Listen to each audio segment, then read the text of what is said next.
Welcome chess friends to this video, how to analyze. Today we're going to look at one position from the book Improve Your Chess Calculation by Indian top coach Ramesh RB. It's a position from Ramesh himself against Kunte. Ramesh is white and it's from 2002. We're going to use our standard process, orientation, and then calculation, and at the end of the lines we have to evaluate who is better. Part of the calculation, of course, is visualization, so I'm not going to show all the moves immediately on the board. And then we have to verify the calculation, and that will be very important today. The orientation will be shorter, but the verification will be longer. This is a level 2 position in the book for players rated between 1600 and 2000. Ramesh gives you 5 minutes to solve it. And so if you would like to stop the video and spend 5 to 15 minutes just working it out yourself and then compare notes, that's a good idea. But of course you can also follow along and analyze along. I will be asking a lot of questions. So let's start with the orientation. So what's going on? Black just played e5, e4. And by playing this move, Black is threatening to take on d3. What else is going on? The structure in front of White's king has been damaged. So Black can play queen takes c3 and potentially with a follow-up queen a1, king d2, queen c3 with a perpetual check. So those are two very important characteristics. Looking at material, if we disregard the pawn on e4, material is equal. But let's look now at the candidate moves. So of course, there are two candidate moves which are taking the pawn on e4, either with the bishop or the queen. And then, of course, when we look at the rook on g4 and the bishop on h4, there are two attackers relatively close to the black king, and Black can start an attack on the king. We use the mini concept from the step method, gain access, and then bring attackers, eliminate defenders, identify the mating pattern and deliver the mate. So what would be gaining access be in this position? Which candidate move would that be? Rook takes g7. So we have three candidate moves. So let's start with the ones that are less violent. So just taking the pawn on e4 and seeing if that yields anything. So when we take with the bishop, bishop takes e4, attacking the queen on c6, then Black takes on c3, rook takes d7, and then Black has a perpetual check, as we discussed. So bishop takes e4 would lead to a perpetual check. So let's go back and see if queen takes e4 does any better. So queen takes e4, threatens mate on h7. So Black is going to trade on e4. So queen takes e4, queen takes e4. Bishop takes e4, and now there is a double attack by White on the bishop on d7 and the pawn on b7. First thing we check, can one of the targets defend the other target? In this case, that is a possibility. So we play bishop c6, and then bishop takes c6, rook takes c6. And when I was looking at this position, after queen takes e4, queen takes e4, bishop takes e4, bishop c6, bishop takes c6, rook takes c6. I was wondering if we can exploit the vulnerability of the rook on f7 and the rook on f8 being on one line. Right, so my idea was, can we play something like rook f4, rook f1 and bishop e7 and then win a piece?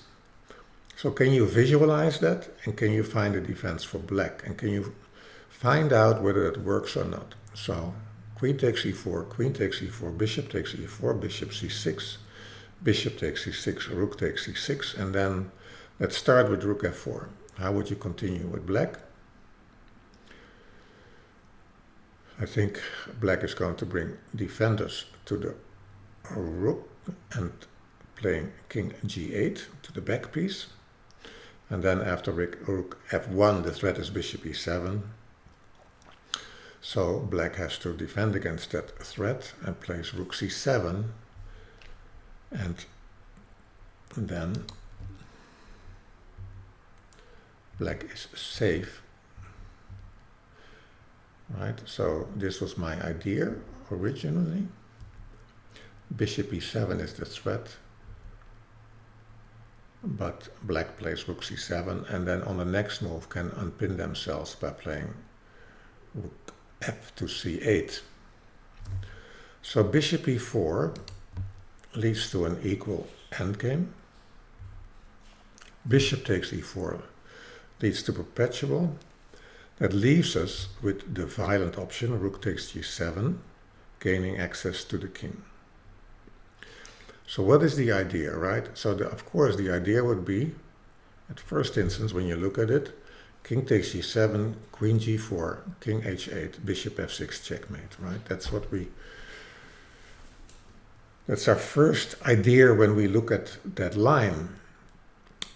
But of course, black doesn't have to be so complacent, right? There are several options for black. Black can take on d3, or black can even defend in a different way after king takes g7. So let's have a look at rook takes g7, king takes g7, queen g4 check, bring attackers, in line with our mini concept. What can black do? And black could, of course, just sacrifice the knight to control the square f6 with the rook, so there's no longer bishop f6 checkmate. So can you find the winning continuation after rook takes g7, king takes g7, knight queen g4, knight g5. So let's take the knight with the queen. Queen takes g5, and then king f7, we bring an additional attacker, right? So we got rid of a defender, we'll bring an additional attacker.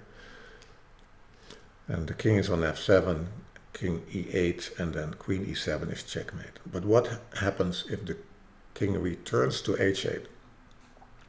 So visualize, rook takes g7, king takes g7, queen g4, knight g5, queen takes g5, king h8. In that position, we're going to use another rule of the step method, 2 moves with the same color and mate. And if it's difficult for you in that position, you can say pick up the bishop on h4 and put it on a square where it would be mate, and then figure out the route later. So rook takes g7, king takes g7, queen g4, knight g5, queen takes g5, king h8. Pick up bishop h4 and say if the bishop would be there, it would be mate.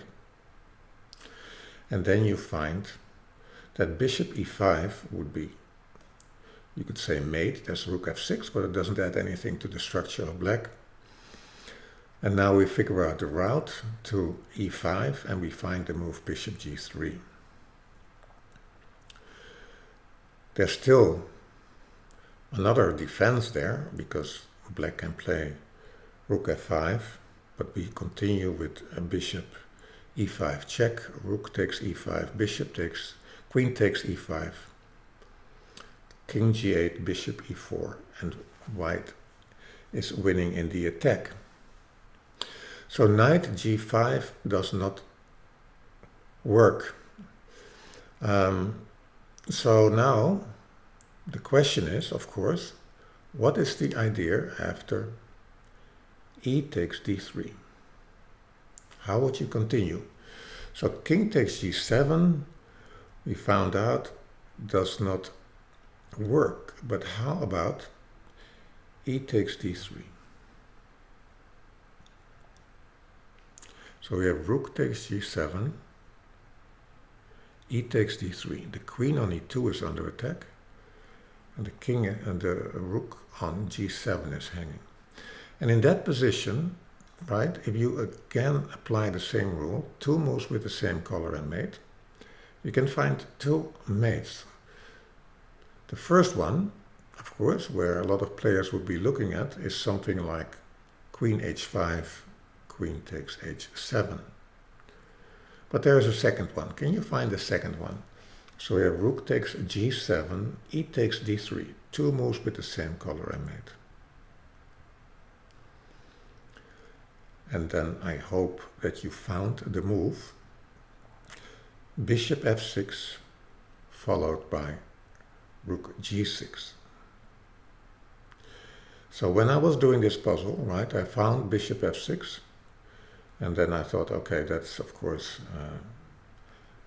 that's the whole idea of this puzzle, to let the queen hanging and to find this mating attack idea.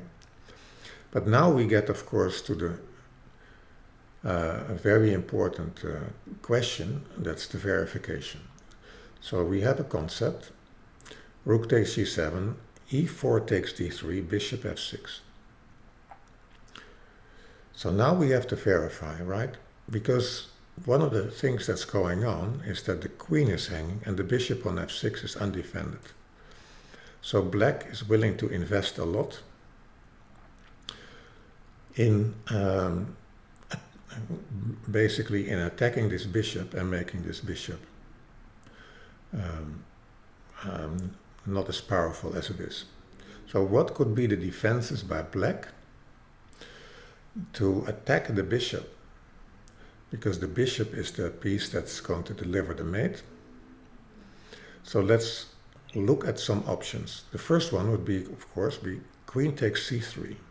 So the queen on c3 is attacking the bishop on f6, and the idea would be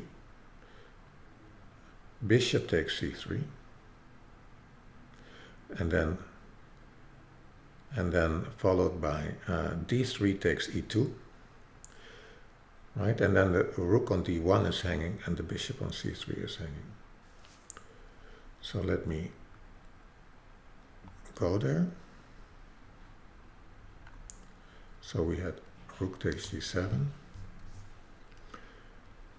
and now king takes g7 we found previously, right? Let's go back to that line. We found queen g4 winning. Now we're going to look at e takes d3, bishop f6. And in this position, what are the defenses that black can try? And I was mentioning the first one, which is queen takes c3.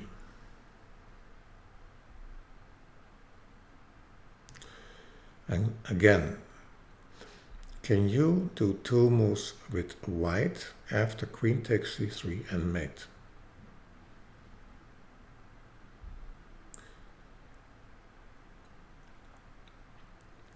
So in this position we have queen takes c3 and two moves with white and mate. And then you can find rook g8, double check, king takes g8, queen g4. Knight g5 doesn't work, because after queen takes g5, king f7, queen g7, king e8, queen e7 is checkmate. Of course, after queen c3, another mate in two would be queen takes d3, queen h7. And actually that's also winning, but not as forced as rook g8, queen g4. So again, we have two mating ideas that we can find by making two moves with the same color and mating. One is queen takes d3, queen h7, and the other one is rook g8 followed by queen g4. So what are the other defenses in this position?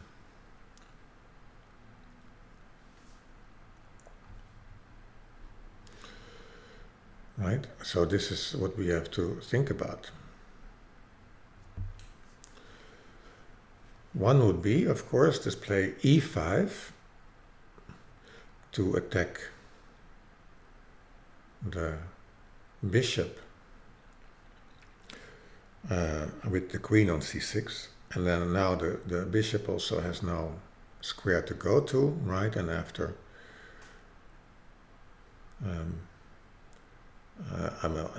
a move like rook g6, the queen would just take. So what to do there? Well, we had another mate in 2, right? So white can just take on d3, and after e4 play queen takes e4. So we had, in this case, e5, part of the verification, queen takes d3, e4, right? The queen has a crucial defending task, being the guardian of the bishop on f6, so we can just take and threaten mate on h7. So let's go back here. So we had bishop f6.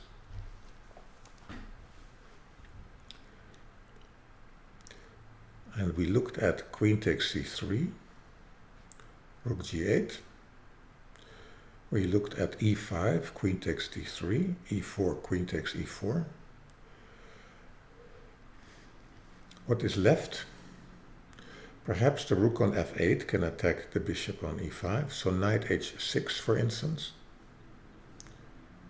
How would white win after knight h6? Well, that gives the opportunity for white just to put the bishop on e5. And after rook f5, there's rook g3. And after rook takes e5, the queen can take, and it's mate again. So that's the last line. Right, there's still the mate threat, rook f5. And now the queen takes and delivers the mate. So when we look at all the lines, let's go back. This was the starting position. We had 2 lines that were leading to a draw, which was capturing the pawn. Then we applied the concept of the step method: gain access, bring attackers, eliminate defenders, find the mating pattern and deliver the mate. 3 times we used this rule, 2 moves with the same color and mate. And we found that rook takes g7 is the winning continuation, and it was also the move that was played by Ramesh RB in his game. Thank you for watching, and I hope to see you again, and please subscribe. Thank you. Bye-bye.